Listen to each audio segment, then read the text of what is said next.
No, no mullets allowed. There's no mullets allowed on I don't know if you know, Beardbrand. but the CEO has a mullet. Hello. Mullets are terrible! What's up, everyone? My name's Andy. This is Frank. We're at the Philadelphia Barber Company in Philadelphia, Pennsylvania. I'm going to be giving him a haircut with mainly shears with the fade in the back. And we're gonna make him look exceptionally handsome. So this cut, I'm gonna be using mainly shears, but I do wanna fade in the back naturally. So I'm gonna be using a 6 on my wall cordless designer. I'm gonna be going around his ears and leaving it really low here. By using the clipper around the ear, it allows it to get completely even and a lot tighter, because this is an area that tends to be a problem growing out. Initially, for most people, it'll start to get puffy and frizzy and kind of get over the ear. So this will allow me to get it a little bit cleaner and also get this fade tighter. But the rest, about an inch above the ear, is going to be all shear work to give it kind of nice flow and texture. So I'm just going around the ear, not too high.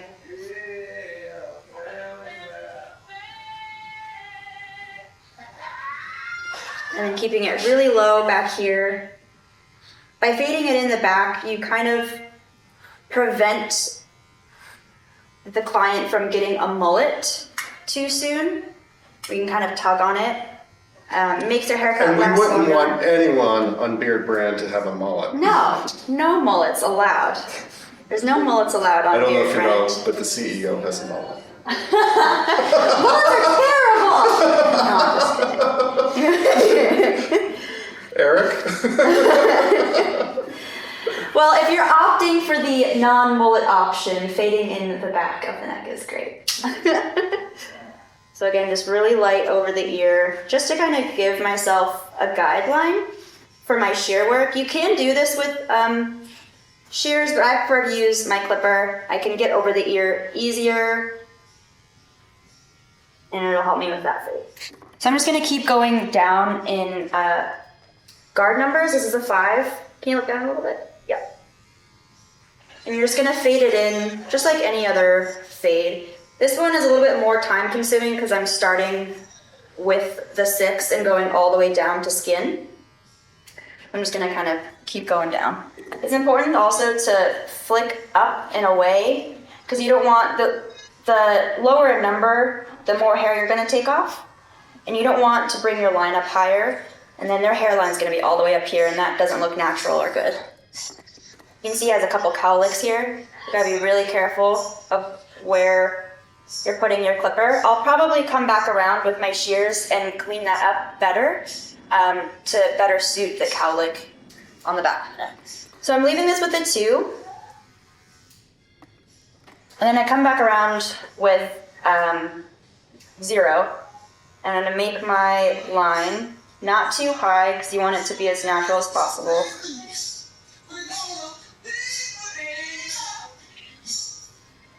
And you open it all the way. Flick up, don't go too high. Some of his hair, grows kind of in a spiral, so if it's growing up, then you kind of flip it down and go with the way that the hair naturally goes. 1, all the way open for about a 1.5.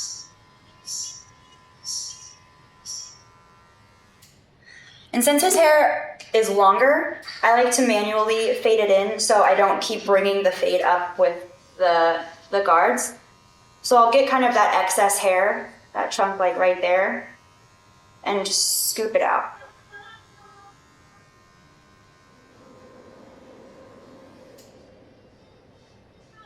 So I'll be coming back to this just slightly when I have my shears. So I can see what hairs don't belong, and I can kind of get them one by one, especially, I keep saying, with that cowlick area. So next, I'm gonna use my wall mag to get around his ears. Even though this is a longer hairstyle, and I usually don't like to crop in the ears too much because it'll puff out, his hair is fine enough where it's not going to do that. So we did that 6 there. I'm gonna get around his ear.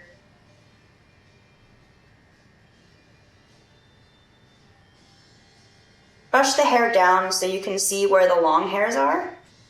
If you just kind of go without brushing it down, you're going to miss some.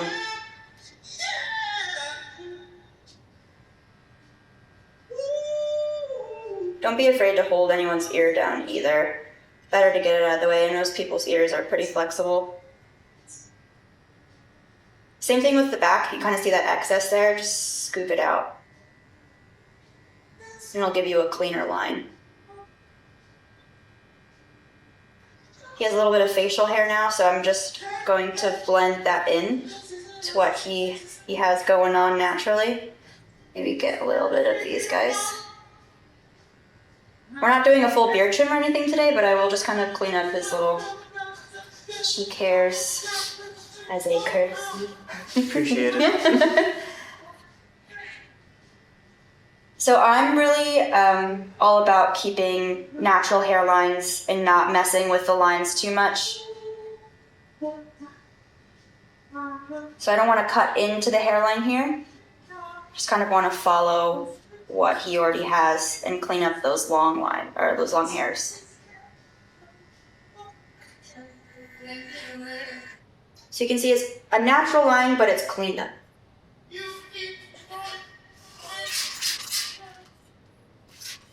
I like to wet the hair. As you could see before, he had a wave in his hair. So I want to get as even of a cut as possible. And by seeing the hair wet and combing it down, you're straightening it out. And you can cut it more evenly that way. I'm going to focus on the next section, which is going to be right around here. And you can see the corner of his head right here where his hair starts to grow down rather than back. So I'm just going to separate it with my comb and push it over and get it out of the way. So first, I'm going to take the hair with my fingers and see how much I want to cut off. And I'm going to cut about that much off. I'm going to be coming around with scissor over comb later, but this gives me a really good guideline and base. I'm going to stop about there and then brush down. And you can see kind of where the discrepancies are right there. So you're going to take your shear over comb,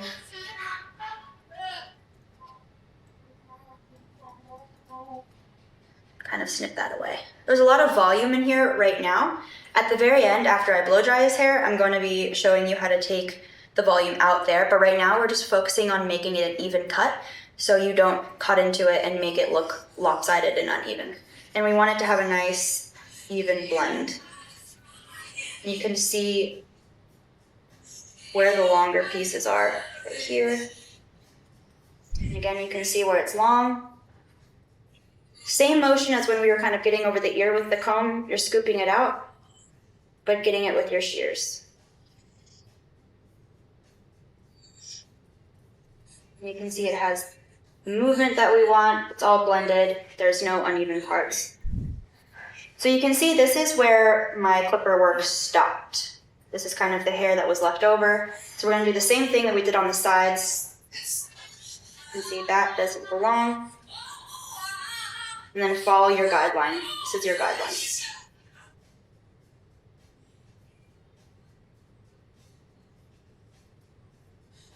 And as I mentioned, I was going to come back with my shear work here because I wanted to make it look as natural as possible. And you can manipulate it a little bit better with your shears.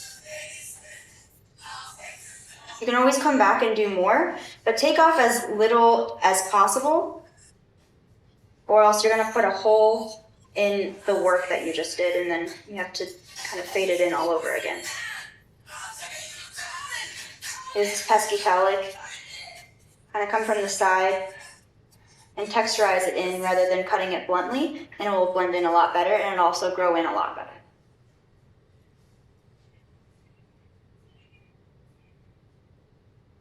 Clients can't really see the back of their head. Usually they don't care what it looks like as much, but from a barber standpoint, you should definitely care what it looks like because it reflects your work. The cleaner that is, the better job you've done. So this is still a little bit longer here. With his hair, we're going to be pushing it all back. So I like to leave it a little bit lower anyways, but this still isn't blended in completely. So we're going to come back around a little bit higher than where we just were and keep blending it in. Let's move to the top. You can already see that his haircut has a lot better movement here by getting that in, and it's meeting in the back nicely too. We're gonna be getting this and evening it up, but first we're gonna work from the front. Since this is a longer hairstyle, we're not gonna be cutting a lot off from the front or the top really. We're gonna be trimming it and adding a lot of texture so it's not too heavy. So come from the front. I sectioned about maybe 2 inches in. So we're gonna take about 2 inches, an inch and a half of texture, and instead of cutting it bluntly, I'm gonna point cut it. So you can see there's some inconsistencies there, but that's what we want. Now I'm gonna take that exact section and texturize about 1 inch off. Now when I get to the back here, instead of bringing it up in that direction, I'm gonna cross-check it. And you can see the discrepancy in the length there. Frank has really fine hair, so adding as much texture as possible is key, so it doesn't look flat and lifeless almost. Not that you're a lifeless human, but you want it to be kind of fun and be able to move around in any direction, really, rather than just back. Now I'm blending this top piece into what we just worked with our shear over comb. And if you take your fingers, you can see what spots you missed. Like this ridge, for example. That's a prime example.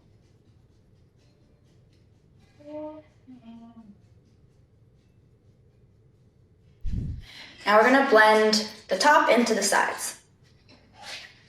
So before we took the section right at the corner, now we're gonna go up a little bit higher and brush that down. I'm not going to be blending in, I'm not going to be cutting off this big of a chunk, but it does give me a guideline of how far I can bring it up because I don't want to pass that or else we're going to be making this section the same length as that and then it's not a longer haircut. You can see it's going to be longer than the underneath, but it still has nice flow. And if you brush it all the way back and none of it is falling down too much in the front, then you know you cut enough off. In the crown, for this type of hairstyle, you're not so much cutting the length off to make it shorter, you're making it have better movement. If you're maintaining a long haircut, you generally want to be taking off the same amount of hair everywhere. If you're giving a new style to someone, then the amount of hair that's going to be coming off is going to vary. But you know you're not cutting too much off when all the pieces of hair around you look pretty much the same length.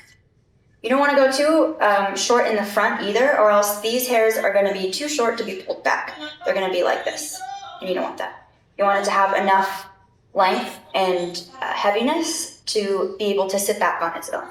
Before I blow dry his hair, I want to make sure that this is even. We didn't go too short on one side. Pull it away from the head. Again, he has fine hair. And fine hair tends to lay flat rather than have volume, so you have to create the volume for them. I like to move the hair around as much as possible when I'm blow drying it, as if I'm planning on him running his fingers through his hair and putting it in every direction, so I can see the haircut from all angles and visualize how he's going to be wearing it on a day-to-day basis. So we're already pretty good here, but we can make it even better. You're gonna take your texturizing shears. Always make sure when you do this, it's a texturizing shears because you don't want to make the mistake of chopping into your hard work. You can see where the puffiness starts. You're just gonna go right into it. You can also do it with your fingers, and you can see just how much hair is coming off. Sides might be puffier than others, or the other side because of the cowlick. So you might have to thin it out a little bit more on one side, but don't overdo it or else it's gonna be completely different. Now at the bottom here, it's still kind of heavy, but it's even. I want it to be a little less dense. So I'm gonna take my texturizing shears and bring it all the way up.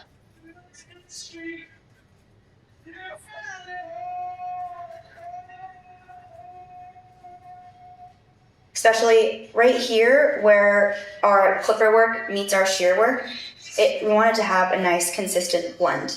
So you can go over that, and you can kind of chop into this area with the texturizing shears without fearing that you're going to take too much hair off. But don't get scissor happy, or else you will eventually put a hole into their hair. I always like to cross-check the hair when it's dry, because clients, for the most part, are wearing their hair in a dry style rather than wet, and you want to make sure that it looks perfect in all regards. So when I'm done with his hair, I like to just kind of play around with it, as if he were to be messing it up himself.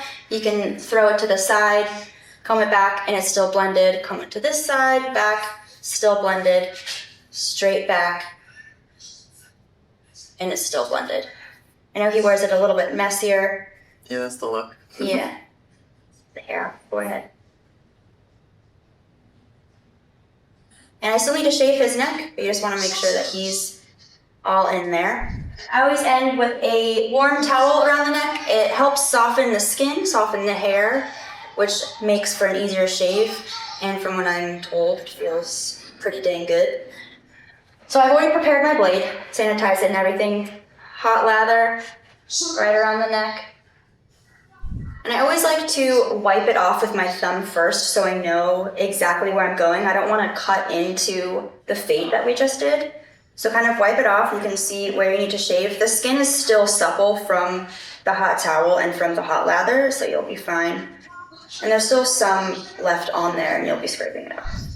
Hair tonic's one of my favorite hair products. I use it on almost everyone, unless you're doing a matte, messy style. It helps control some of the puff and helps you manipulate your hair a little bit better. I try to avoid putting it in the front, or else it's going to look like you have like a greasy front piece of the hair.